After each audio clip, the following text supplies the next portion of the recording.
오늘 저희들 읽을 말씀은 시 126편입니다. 1절부터 6절입니다. 제가 읽겠습니다. 여호와께서 시온의 포로를 돌려보내실 때 우리는 꿈꾸는 것 같았도다. 그때 우리 입에는 웃음이 가득하고 우리 혀에는 찬양이 찼었도다. 그때 먼 나라 가운데서 말하기를 여호와께서 그들을 위하여 큰 일을 행하셨다 하니 여호와께서 우리를 위하여 큰 일을 행하셨으니 우리는 기쁘도다. 여호와여 우리를 포로를 담방 시내들 같이 돌려보내소서. 눈물을 흘리며 씨를 뿌리는 자는 기쁨으로 거두리로다. 울며 씨를 뿌리러 나가는 자는 반드시 기쁨으로 그 곡식단을 가지고 돌아오리로다. 아멘. 넬슨 만델라 대통령은 27년 동안 감옥살이를 했습니다. 남아프리카 공화국의 인종차별 정책에 폭력으로 맞서다가 그렇게 되었습니다. 그가 출옥했을 때 문 앞에 섰던 기자들이 깜짝 놀랐다고 합니다. 70이 넘어서 감옥에 나왔는데요. 건강하고 씩씩하게 걸어 나왔기 때문입니다. 기자가 물어봤어요. 아니 남들은 감옥에서 5년쯤 있으면 굉장히 쇠약해지는데 당신은 그렇게 오랫동안 있으면서도 어떻게 건강을 유지할 수 있었습니까? 넬슨 만델라 씨가 말했다고 합니다. 나는 감옥에서 항상 하나님께 감사했습니다. 하늘을 보아도 감사하고 땅을 보아도 감사해.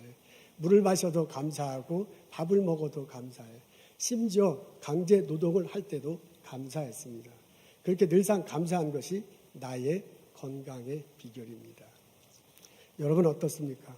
만일 우리가 이런 상황이 펼쳐진다면 27년 동안 억울하게 감옥살이를 한다면 그 감옥소에서 이렇게 감사하며 살아갈 수 있겠습니까? 오늘 저희들은 시 126편을 읽습니다. 6절에 걸친 짧은 구절이에요. 이 시를 쑥 한번 후루룩 이렇게 읽어보면 이 시를 읽을 때 이 속에서요 무슨 만화 영화 보면 그런 자는 사람이 이렇게 툭 이렇게 나오는 것 같아. 그 사람이 웃고 밝은 얼굴로 이렇게 뛰쳐나오는 듯합니다. 그 사람이 이렇게 얘기하고 있습니다. 나는 너무너무 기쁘다. Filled, 3절 후반절에 보면 We are filled with joy 그랬어요. Filled with joy, 기쁨으로 나는 가득 찼다라고 그렇게 말하고 있습니다. 너무나 기쁘고 너무나 좋아서요. 입가에 웃음이 떨어지지 않아요. 입 안에, 혀 안에 찬양이 그치지 않습니다. 그래서 나는 이렇게 기쁘다고 말하고 있습니다. 이 사람이 이렇게 기쁘다고 말하는 이유는 이스라엘 백성들이 포로로 잡혀갔는데 되돌아왔기 때문에 그렇습니다. 기원전 587년도에 남유다가 바벨론에 멸망해요. 그때 바벨론 사람이 남유다의 왕족과 귀족의 아들들, 자녀들을 붙잡아 볼모로 데려갔습니다. 바벨론에 가서요, 50여 년, 어떤 분은 이제 70여 년이라고 그렇게 되기도 하죠. 그곳에서 포로 생활을 했습니다. 그러 한 50여 년이 지났을 때 페르시아가 등장해서요, 바벨론을 멸망시켜. 그때 왕 이름이 고레스인데 그 고레스 왕이 칙령을 발표합니다. 바벨론에 잡혀와 있는 포로들은 본국으로 돌아가도 된다. 그래서 이스라엘 백성들도요, 포로 잡혔던 그들도 본국으로 돌아갈 수 있게 됐습니다. 그 칙령이 발표된 이후로 한 100여 년 동안 4차례에 걸쳐서 사람들이 본국으로 돌아옵니다. 오늘 이 시인은 그 사람들이 돌아왔을 때, 예루살렘에서 다시 왔을 때 한 1차, 2차 그룹이 왔을 때 이 시를 쓴 듯합니다. 그 사람들이 다시 오신 거 보니까 포로로 잡혀간 그 사람들이 오는 거니까 너무너무 좋은 거예요. 그래서 입가에 웃음이 가득하고요. 혀 안에는 찬양이 막 흘러 넘칩니다. 그러면서 이게 꿈인지 생시인지 모르겠다. 이게 꿈 같다라고 그렇게 말하고 있습니다. 시 120편 읽어보면 여기서 사람이 툭 튀어나오는데 시인이요. 밝은 울면서 나는 너무 행복해. 나는 너무 감사해. 이게 꿈인지 생시인지 모르겠다라고 말을 하는 사람을 만날 수 있습니다. 그런데 우리가 이 시를 쓴 배경을 곰곰이 생각해 보면 의아한 생각이 듭니다. 왜냐하면 이 시인이 말하는 그때 상황은 그렇게 행복한, 기뻐서 감사하고 찬양이 넘치는 상황이 아니기 때문에 그렇습니다. 바벨론의 포로로 잡혀갔던 사람이 되돌아왔을 때 그 시대 상황은 좀 이렇게 약간 낙심이 되고 이게 한탄스러운 그런 상황이 더 많았습니다. 바벨론 포로로 잡혀갔던 사람이 왕족과 귀족의 자녀들이었어요. 나중에 그 사람들이 크면 이스라엘의 지도자가 될 사람들입니다. 이런 사람들이 바벨론의 포로로 잡혀갔으니까 거기에 가면서 여러 가지 많은 생각을 해요. 신앙적 반성도 하고요. 우리가 만일 이스라엘로 되돌아간다면 어떻게 다시 유대 사회를 건설할까 하는 것에 대한 고민도 참 많이 합니다. 그런 결과물을 가지고 돌아와서요. 무너진 성전을 다시 짓기를 원했습니다. 파괴된 성전을 성벽을 다시 세우기를 원했습니다. 이게 파손이 된 이스라엘 공동체, 유대 공동체를 다시 복구하고요, 구축하기를 그렇게 원했어요. 그래서 오자마자 이런 원대한 꿈을 가지고 이런 비전을 가지고 실행에 옮기게 됩니다. 근데 그것을 실행하자마자 반대에 부딪혀요. 그 예루살렘에 계속 있던 사람들, 예루살렘 성에 있고 그 주변에 있던 사람들이 시기하면서 이 사람들 비전에 참여하지 않습니다. 그리고 이스라엘 주변에 있던 무리들 혹은 나라들도 이것에 대해서 별로 탐탁하게 여기지 않아. 이스라엘이 다시 건축되면 자기네들에게 그렇게 이익이 될 거라고 생각하지 않습니다. 그래서 외교적 압력을 가하기도 하고요. 혹은 군사를 동원해서 쳐들어갈 것처럼 막 으른장 놓기도 합니다. 그래서 첫 번째하고 두 번째로 돌아왔던 사람들, 그 사람들이요, 자기들이 원대한 프로젝트를 시대하는데 실제로 그렇게 하지 못합니다. 그래서 에스라 느헤미야에서 보면 그 좌절, 그때 그 낙심한 것, 그리고 그때 한스러운 것, 이런 모습이 고스란히 이렇게 나와요. 그러니까 그때 상시의 상황이 그런 거예요. 이 시인에 접해 있는 상황은 그런 거예요. 그렇다고 보면 나는 참 기쁘다. 나는 참 감사하다. 나는 참 찬양한다. 그래가지고 입가에 막 웃음이 가득할 이런 상황이 전혀 아닙니다. 오히려 이 시인이 처해 있는 상황은 낙심하고요. 한탄하고요. 어떻게 해서 보면 누군가를 원망하고 싶은 상황, 그게 바로 이 시인이 처해 있는 상황입니다.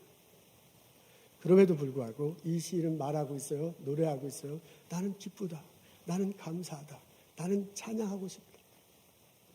도대체 이 시인이 어떤 생각으로 이렇게 찬양을 하는 것입니까? 여호와 하나님 때문입니다. 여러분 3절에 보면 이 시인이 어떤 생각을 가지고 이렇게 노래하는지를 알 수 있습니다. 앞에 나와 있는데 우리 다 같이 한 목소리로 읽겠습니다. 시작. 여호와께서 우리를 위하여 큰 일을 행하셨으니 우리는 기쁘다. 뒤에서부터 읽어보면 우리는 기쁘다 그래요. With joy. 조이로 내가 가득 찼다. 그래서 윗가에 웃음이 끊지 않고 혀 안에 찬양이 넘쳐. 이렇게 기쁜데 왜 이렇게 기쁘냐면 큰 일이 내게 벌어졌기 때문에 그래요. 큰 일, NIV 성경을 보니까 great things라고 그래요. 아주 큰 일이 벌어졌어요. 한글 개혁판에 보니까 대사, 한문으로 그렇게 적혀져 있습니다. 대사, 위대한 일이 벌어진 거예요. 이 시를 비롯한 예루살렘 성 안에 있는 사람들에게 큰 일, 위대한 일, 대사가 벌어졌어요. 그것 때문에 자기들이 너무너무 기쁘다고 말합니다. 이런 큰 일은 바벨론에 갔던 사람이, 포로로 갔던 사람이 돌아온 것, 바로 그런 것을 말합니다. 그러면서 그 일 때문에 자기가 기쁘다고 얘기하는 듯해요. 그리고 앞부분에 뭐라고 했냐면 여호와께서 이 큰 일을 행하셨다. 그렇게 했어요. 여호와께서 행하셨다라고 말합니다. 큰 일이 자기들한테 벌어졌는데 이 큰 일을 자기들이 만든 게 아니에요. 포로들이 돌아왔는데 자기들이 포로로 돌아오게 하기 위해서 군사를 이끌고 바벨론을 쳐들어가서 물리쳐갖고 포로를 데려온 게 아니에요. 자기들은 한 일이 아무것도 없습니다. 큰 일이 생겼는데 그게 자연적으로 생긴 게 아니에요. 이 사람들은 뭐라고 하냐면 여호와께서 행한 거다 그랬어요. 여호와께서 큰 일을 만들어갖고 우리들에게 그것이 벌어졌다라고 그렇게 말하고 있습니다. 그리고 그 여호와께서 하는데 어떻게 하냐면 타겟이 분명해. 여호와께서 그냥 우리를 위하여라고 말을 하고 있어요. 그냥 여호와께서 시간이 지나니까 하나님께서 하신 일이었는데 그것이 결과로 우리들에게 득이 됐다 이런 게 아니라요. 여호와 하나님께서 우리를 위하여 이스라엘 백성을 타겟으로 해서 이런 위대한 일을 행했다. 그것을 보니까 나는 참 기쁘다라고 말합니다. 여러분 얼른 읽으면 바벨론 포로에서 돌아왔기 때문에 나는 기쁘다라고 말하는 것처럼 여겨져요. 그것도 있습니다. 그거 반드시 없다는 거 아니에요. 근데 이 시인이 말하는 것을 이 굵기를 분별해 놓으면요. 이 사람은 그거보다 한 배 더 들어가. 겉으로 드러난 포로가 돌아오고 그거 감사하죠. 근데 이 사람이 정말 고맙다 감사하다는 면서 그것 때문이 아니고요. 그 뒤에 있는 여호와 하나님 때문에 여호와 하나님이 우리를 위해서 여호와 하나님이 나를 위해서 대사 위대한 일을, 큰 일을 행하셨구나. 큰 일 때문이 아니라 여호와 하나님이 나를 위해서 행했다. 그것 때문에 이 사람이 감사하다, 찬양하다라고 말하고 있습니다. 오늘 시편 126편의 시인은요, 이런 믿음을 가지고 현재의 자기를 바라보고 있습니다. 지금 현재의 자기를 바라보고 있습니다. 지금 현재 자기는 예루살렘에 돌아왔어요. 원대한 포부를 가지고 왔어요. 성전 다시 지어야 돼. 성벽 다시 세워야 돼. 이스라엘 공동체를 다시 구축해야 돼. 그런 비전을 가지고 왔는데 반대에 부딪혀서 못하고 있어요. 질이 멸렬하고 있어요. 성전과 성벽은 폐허가 된 상태로 그래요. 그래서 주변에 가는 사람이 비웃는 그런 상황이에요. 그러니까 자기는 굉장히 낙심되고요. 그리고 자기는 굉장히 한심해야 할 상황이야. 근데 그런 자신의 현실을 어떻게 바라보냐면 지금 내 눈앞에 보이는 현실은 이렇지만은 나는 그 현실 너머에 있는 하나님을 믿는다. 하나님은 과거에 나를 위해서, 우리를 위해서 위대한 일을 행하셨어. 그러니 그 하나님이 지금 내 눈에 보이기에는 내가 세운 비전이 이루어지지 않고 내 프로젝트가 질이 밀려나지만 나에게 과거에 위대한 일을 해줬던 하나님이 지금도 우리를 위해서 위대한 일을 하고 계실 것이다 라는 마음으로 현실을 바라보고 있습니다. 그래서 다른 사람이 볼 때는요, 지금 다른 사람이 볼 때는 낙담할 상황이에요. 다른 사람이 볼 때는 이게 막 너무 낙심해가지고 한스러운 할 텐데 이 사람은 그렇게 하지 않아요. 이 사람은 현실 너머에 계신 하나님을 보고 나는 기쁘다, 나는 찬양한다, 그 하나님께 감사한다고 말하고 있습니다. 여러분, 이 시인은 이런 마음을 가지고 자신의 미래를 바라봅니다. 과거에 하나님께서요, 우리 이스라엘 백성들을 위해서 애굽 백성을 바벨론 포로들을 데려왔어. 그것이 위대한 일이야. 그게 하나님께서 하셨는데 그 하나님께서 미래에도 하실 것이다 라고 말하고 있습니다. 여러분, 시편 126편은 6절로 되어 있는데요. 이게 정확히 과거, 현재, 미래로 나뉘어졌습니다. 1절과 2절은 과거형이에요. 3절과 4절은 현재형이에요. 5절과 6절은 미래형으로 나와 있습니다. 한국말은 좀 명확하지 않은데 영어로 보면 아주 그게 시제가 또렷합니다. 그래서 5절, 6절에 보면 과거에서 바벨론 포로에서 데려왔던 그 위대한 일을 하신 하나님이 미래에도 우리를 위해서 위대한 일을 하실 것이다 라고 고백하고 있습니다.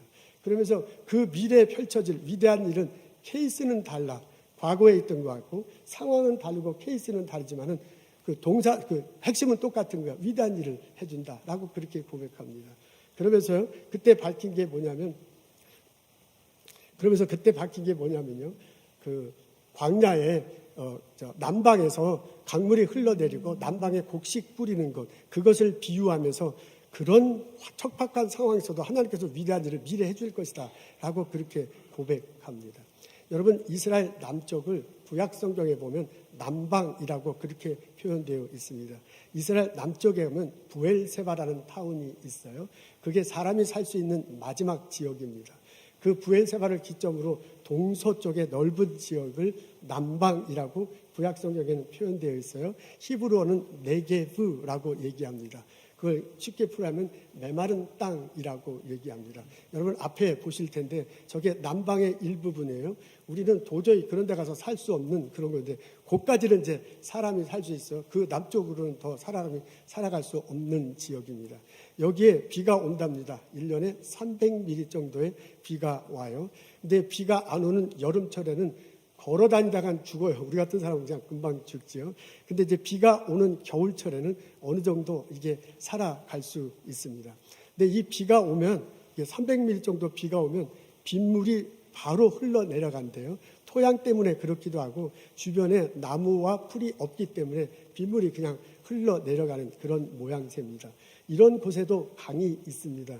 그래서 여름에는 바짝 말라 있다가요, 겨울에 우기철이 돼서 300mm면 아주 적은 양인데요, 적은 양의 비가 내리면 바로 빗물이 막 수확하게 흘러 내려가요.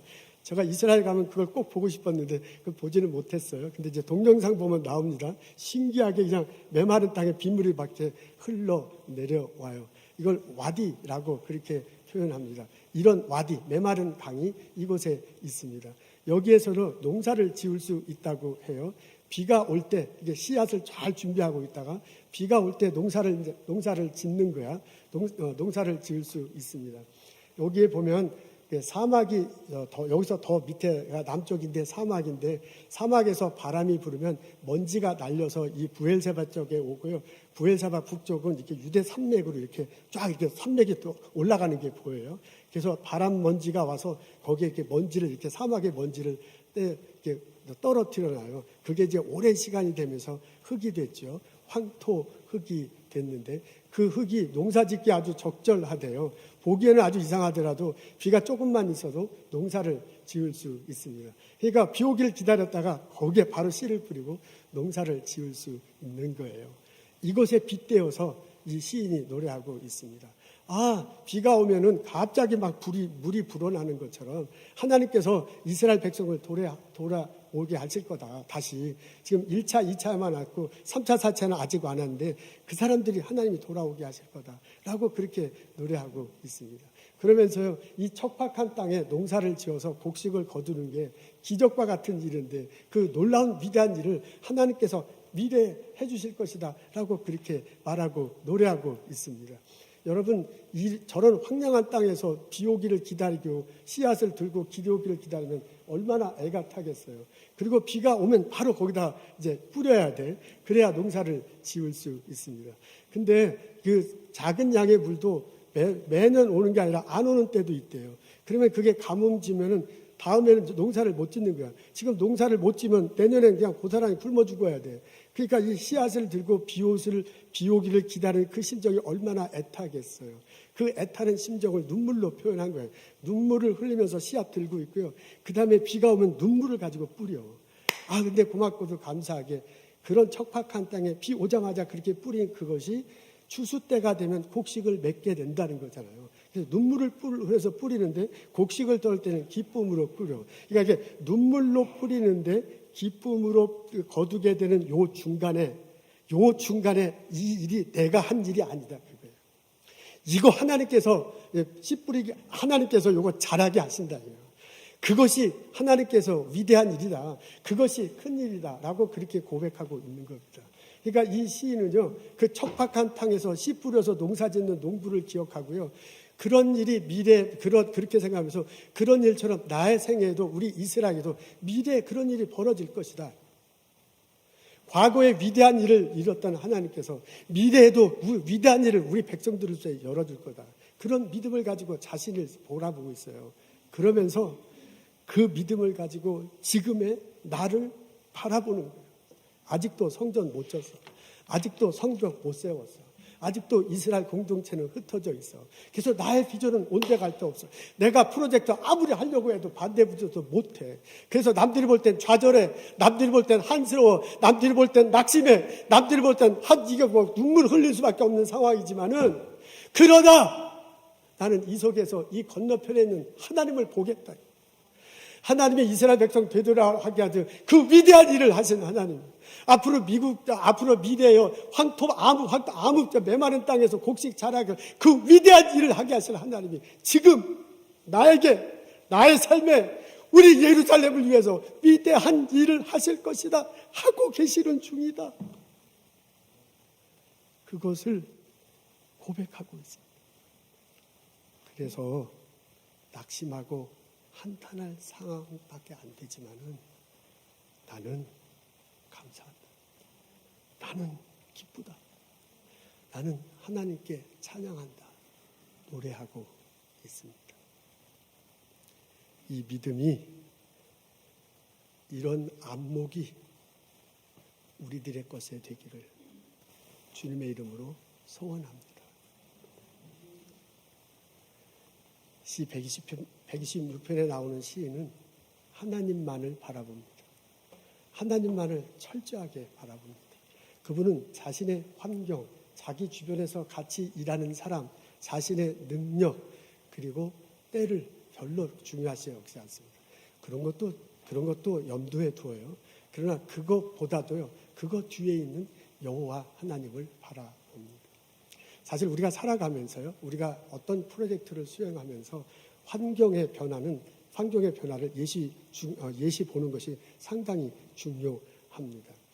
이때 당시에도 국제정사의 변화가 있었습니다. 있었습니다. 바벨론이 페르시아에 망하잖아요. 그리고 페르시아의 고레스 왕이 칙령을 발표해서 이 사람들이 돌아올 수 있었던 거야. 그러니까 국제정사 변화 때문에 자기들이 혜택을 누린 거예요. 그러면 당연히 국제정세의 변화에 대해서 이렇게 그것에 대해서 주셔야 될 텐데 이 시인은 별로 그것에 대해서 관심 두지 않습니다. 그거 너머에는 하나님이 계시다. 하나님이 페르시아를 들어서 바벨론을 치고 그래서 우리를 돌아오게 하신 것이다 라고 그렇게 바라보고 있습니다. 우리도 어떤 프로젝트를 할 때, 어떤 일을 할 때 국제정세의 변화와 주변 환경 변화에 대해서 예민하게 바라보는 것이 좋잖아요. 그렇지 않으면 우리가 도태될 수 있습니다. 트렌드가 있어요. 트렌드가 막 바뀌는데 자기는 그 트렌드를 무시하고 옛날 것을 고집하면 비즈니스는 망합니다. 내가 지금 이거 좋은 프로젝트다 그러고 열심히 연구하는데 나중에 하는데 자기만 몰라서 그렇지 지구촌 어느 다른 연구소에서 이미 다 연구해놓고 다 발표를 했어. 근데 자기는 모르고 자기만 계속 연구하고 있다면 그 아무리 나중에 발표낸다라도 소용이 없어요. 그러니까 우리가 살아가는데 우리가 어떤 일을 하는데 트렌드, 국제정세 흐름을 파악하는 것은 굉장히 중요합니다. 이 사람도 그러긴 그랬을 거예요. 근데 이분은요, 이 시편 126편을 보면 그런 국제정세 흐름보다도 어떤 걸 더 중요시하면 그 뒤에 있는 하나님을 더 중요시합니다. 여러분, 이 시편의 주인은 이 시편 120편의 주인은요, 자기와 일하는 사람들도 염두에 두긴 하지만 그보다는 그 뒤에 있는 하나님을 더 염두에 둡니다. 이분들이 도착했을 때 예루살렘에 도착해서 다시 성전을 짓고 예루살렘 성벽을 일으켜 세우고 공동체를 구축하려고 애쓸 때 사람들로부터 반대를 입어. 그래서 너무나 고통스러워. 그게 에스라, 느헤미야 보면 코세란이 나와. 근데 그런 것 때문에 마음 상해하고 그것 때문에 좌절하면서도요, 거기에 넘어지지 않아. 그러면서요, 이 사람들 뒤편에 하나님이 계시다. 하나님이 계획하시고 인도하심이 있다. 그것을 고백하고요. 이 사람들 때문에 마음 상하지만 그것 때문에 좌절하지 않고 그 너머에 계신 하나님을 바라봅니다. 사실 우리도 어떤 프로젝트를 할 때, 연구소에서 일을 할 때 나와 같이 일하는 동료들이 굉장히 중요해요. 그 사람이 똑똑하면 아주 협조하면 내가 일하기가 무척 편하잖아요. 근데 그렇지 못하면 그 사람 때문에 마음 상할 일들이 참 많아. 그러니까 사람을 어떻게 쓰고 배치하느냐가 우리가 일하는 데서도 무척 중요해. 그런데요.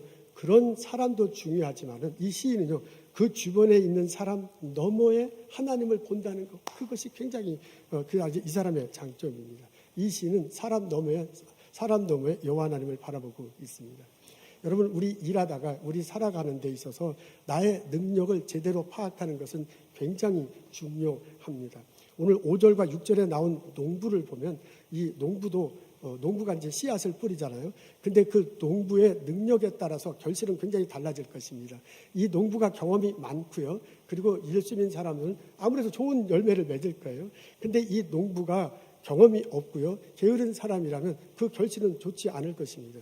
그러니까 이 능력에 따라서 영향은 많이 받을 겁니다.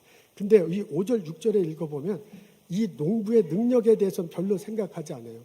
농부 능력 뒤에 있는 여호와 하나님에 대해서 커다란 관심을 가지고 있습니다. 사실 우리들도요, 내가 어떤 일을 할 때 내가 과연 일을 할 수 있을지 그것에 대해서 자세히 아는 게 좋잖아요. 그런데 어떤 때는 알고 있지만 그래도 최선을 다해서 일해야 된다고 내 능력 너머에 어떻게든 막 그 일을 하려고 막 공부하고 연구하고 일해갖고 오늘날 여기에 왔잖아요. 오늘날 우리들이 그렇게 열심히 일해서 좋은 업적을 남기고 은퇴하시고 지금 열심히 일해서 지금 환경 속에서 일하고 있어서 참 감사합니다. 그러니까 우리는 나의 능력을 한계를 아는 게 중요해요. 근데 오늘 시편 기자를 보면요, 그분은 안 그래요. 내 능력 한계 그걸 무시하겠다는 건 아니에요. 근데 그거보다 더 중요한 건 뭐냐면 그 너머에는 하나님, 그 하나님을 바라보고 있습니다. 여러분, 우리가 어떤 일을 할 때, 사람을 살아갈 때 시기, 그러니까 적정한 때를 맞추는 게 굉장히 중요합니다. 요 때를 딱 맞아야 이게 탁 대박이 터지는 거죠. 너무 일찍 해도 되고 늦어도 안 되는 거예요. 그래서 그 시기를 맞추려고 우리는 굉장히 노력합니다. 근데 오늘 시인을 5절, 6절을 가만히 읽고 생각해보면 이 사람은요, 별로 그것에 대해서 관심을 갖지 않아요. 비가 올 때를 기다리는 듯 하면서도요, 비가 안 와도 괜찮아. 하나님이 계시니까. 비 건너편에 있는 하나님을 생각하고 있습니다. 여러분, 놀랍지 않습니까? 우리는 살아가면서요, 우리는 어떤 일을 하면서요, 이 국제정책 흐름, 내 주변의 환경 변화에 대해서 굉장히 예민해요. 나와 같이 일하는 사람이 누군가, 그 사람 잘 뽑으려고 발버둥 쳐. 나의 능력의 한계가 어딘가 그거를 넘으려고 막 발버둥 쳐서 오늘날까지 왔어. 내가 과연 이것을 하는 때가 적당한가 아닌가, 그것에 대해서 고민하고요. 그래서 잘 맞으면 기뻐하고요. 그게 안 되면 무정부에서 좌절해. 근데 오늘 시인은 안 그래요. 환경, 내 주변에 있는 사람들, 그리고 내 능력, 나의 시기에 대해서 별 관심을 두지 않습니다. 왜 그걸 무시하자는 얘기야? 그거 아무것도 없다는 건 아니에요. 농부가 일을 하잖아요. 이 사람이 더 관심을 두는 건 뭐냐면 여호와 하나님이야. 하나님이 이 세상을 창조하셨다. 하나님이 주관하신다. 하나님이 나와 함께 일하신다. 그 하나님이 환경 너머로, 그 하나님이 나와 주변의 사람 너머로, 그 하나님이 나의 능력 너머로, 그 하나님이 내가 생각하는 때를 너머로 이 일을 주관하시고 위대한 일을, 큰 일을 나에게 일으켜 세우신다. 고백하면서 살아가고 있습니다. 그런 고백이 있기 때문에, 그런 안목으로 현재의 자기를 바라보기 때문에 남들이 볼 때는 낙심할 때야. 남들이 볼 때는 이게 완전히 한탄스러울 때야. 근데 그런 환경 속에 있으면서도 나는 감사한다, 나는 기쁘다, 나는 행복하다라고 말할 수 있습니다. 이런 깨달음이, 이런 은혜가 우리들 모두에게 있기를 주님의 이름으로 소원합니다. 하나님께서 포로로 잡혀가게 하고 다시 돌아오게 하셨어요. 하나님께서 무너뜨리게 하시고 다시 세우실 거예요. 하나님께서 씨를 뿌리고요, 하나님께서 거두셔요. 그러니까 하나님께서 풍성하게 주실 때도 있고, 하나님께서 아무것도 주시지 않을 때도 있어. 그러니까 나는 그것 때문에, 그런 환경 때문에, 사람들 때문에, 그런 나의 능력 때문에, 나의 때 때문에 억눌리고 거기에 짓눌리고 거기 때문에 좌절하고 거기서 울지 않는, 나는 그 너머에 계신 하나님을 보겠다, 그 하나님을 찬양하면서 살겠다라고 노래하고 있습니다. 이런 고백을 가지고 여러분 일터에 갔으면 참 좋겠습니다. 이런 고백을 가지고 여러분 연구소에, 이런 고백을 가지고 여러분 학교에, 이런 고백을 가지고 여러분 일터에 갔으면 참 좋겠습니다. 남들이 볼 때는 낙심할 상황이야. 그러나는 나와 함께 하시는 여호와 하나님, 그분 때문에 찬양하겠다, 그분 때문에 감사하겠다 고백하고 살아가는 나와 여러분 되시기를 주님의 이름으로 축원합니다. 우리 시편 126편을 읽습니다. 추수감사절 시기입니다. 감사하면서 생활하자고 그렇게 얘기하는 때입니다. 근데 우리 중에는 정말 올 한 해 생각해볼 때 감사할 일이 아무것도 없는 사람이 있을 수도 있습니다. 요즘 많은 사람들이 어렵지만 특히 스몰 비즈니스 하는 성도님들은 너무너무 어려워요. 아주 어려워요. 어쩜 이렇게 어려울 수 있을까, 진짜 생각만 해도 나도 답답한데 그 성도님들 얼마나 힘들겠어요. 그래서 그것 때문에 우울할 수 있고요. 그것 때문에 막 좌절할 수 있는데, 시편 126편 읽어보면요, 이 속에서 시인이 이렇게 둥실 떠오르면서 그런 나에게 말해줘. 환경을 보지 마시고 하나님을 보십시오. 같이 일하는 사람 때문에 너무 속상해하지 말고 하나님을 보십시오. 내 능력의 한계가 이것 때문인가 하고 너무 발버둥 치지 말고 하나님을 바라보십시오. 과연 나의 때가 어떤 건가 너무 노심초사하지 말고 하나님을 바라보십시오. 그 하나님이, 위대한 일을 예루살렘을 통해서 했던 하나님이 나를 위해서, 여러분을 위해서 해주실 것입니다. 넬슨 만델라 씨도 이런 믿음을 가지고 그 감옥 생활을 버텨왔을지도 모릅니다. 그분이 감리교 계통의 교회와 학교를 다녔어요. 초등학교 다닐 때 여름 성경학교를 아주 열심히 다녔나가 봐요. 거기에 출석표를 줬는데 이 출석표 받은 거를 다 출석했다, 공부 잘했다, 이것을 계속 가지고 있었던 모양입니다. 그래서 남아프리카 가면 넬슨 만델라 기념관이 있는데 거기에 가면 그 출석표가 있다고 해요. 웨슬리라는 이름을 가진 교회였더라고요. 그래서 내가 언젠가 남아프리카 공항에 가면 거기 한번 가보고 싶은데 아직 가보지는 못했습니다. 이분이 감옥소에 나와서 투쟁 방식을 바꾸잖아요. 그전에는 폭력으로 맞세웠어요. 근데 감옥을 나와서 27년 동안 거기서 나오고 난 다음에는요, 용서와 화해로 방향을 바꿔 그래서 남아프리카 공화국의 백인 위주의 인종차별 정책을 폐지하잖아요. 그리고 나중에 이 사람이 남아프리카 공화국의 대통령이 되었습니다. 하나님이 27년 동안 감옥에 있는 그 사람 통해서 위대한 일을 준비하고 있었어요. 하나님께서 감옥에 나온 그 사람을 통해서, 그분을 통해서 위대한 일을 남아프리카 공화국에, 우리 온 세상에 펼쳐 주셨습니다. 하나님이 나와 함께 하신다. 나는 믿음과 안목으로 나의 삶을 들여다보는 나와 여러분 되시기를 원합니다. 지금의 나의 삶이 감사의 삶이 될 것입니다. 나의 미래는 소망으로 가득 차게 될 것입니다. 하나님이 지금 나의 삶, 나의 연구소, 나의 학교, 나의 스몰 비즈니스, 나의 일터에서 내 눈엔 보이지 않지만 분명히 위대한 일을 나를 위해서, 우리를 위해서, 이 세상을 위해서 위대한 일을 펼치고 계시기 때문입니다. 기도하겠습니다. 하나님이 나와 함께 하신다. 그 하나님이 위대한 일을 나를 통해서 펼치신다. 고백하고 지금의 하루를 바라보게 하옵소서. 그 믿음 가지고 감사하며 살아가게 하옵소서. 그 믿음 가지고 소망 가운데 미래를 살게 하여 주옵소서. 예수님 감사합니다. 예수님 이름으로 기도합니다.